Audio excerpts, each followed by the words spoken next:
So I got a lot of requests for this one. This one was actually probably the #1 comment that I saw over and over again on this video.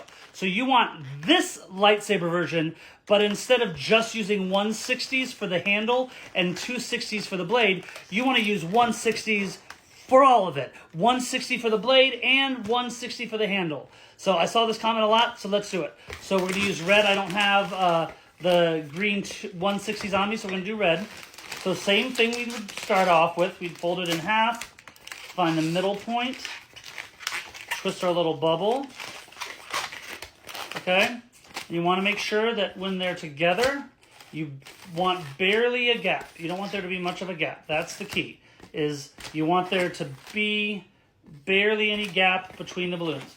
Whether you're using 160s, 260s, 360s, 660s, no matter what size balloon you're using, the key is barely any gap, okay? So now that we have that, we're going to take our silver balloons and try and tie them around. And you're right, it should take less silver balloons to go around it than before, when it was going around to 260.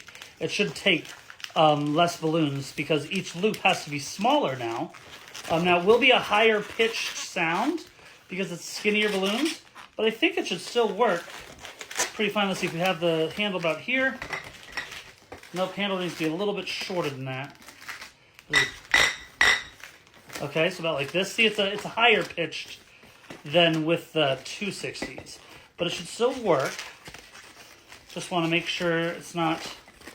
If the blade's too long, it doesn't make the noise. So that's the goal of this design.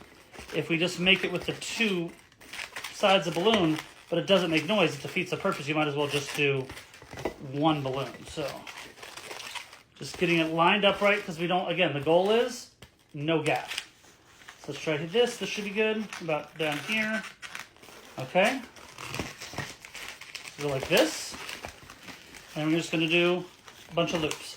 I think we'll still probably need 2 silver balloons at the bottom, but we won't need 3 like we did on the other one. So we're going to see what it looks like if we do 160s the entire way down this thing.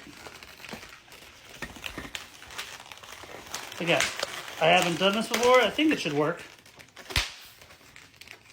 Attach the next one. And again, you're right, it is skinnier doing it this way than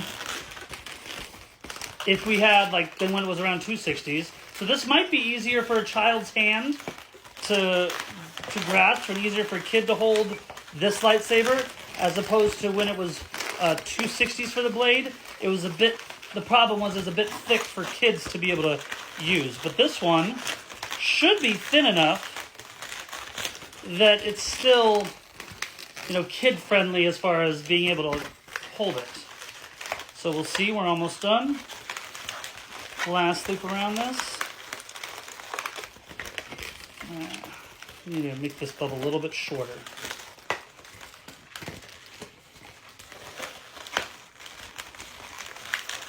I want to wrap it around that last loop there. Okay. Do one last pinch twist, break it off, and now the moment of truth.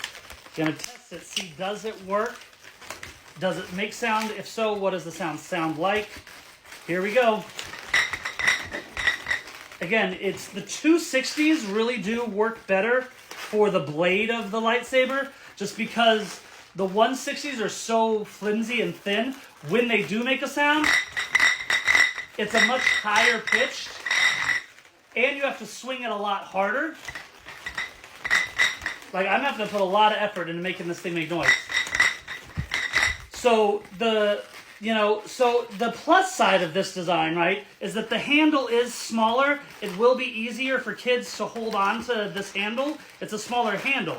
The downside is that because the 160s aren't as stiff and rigid as the 260s, the 160s are a lot more malleable. You have to swing it a lot harder to get that noise. And a lot of the kids, even if they have the hand grip to be able to grab this handle easier, they're not going to have the arm strength to swing this hard and fast enough. Also, when it does make the sound, it's, in my opinion, I don't like it being that high pitched. Anyway, let me know what you think of this design.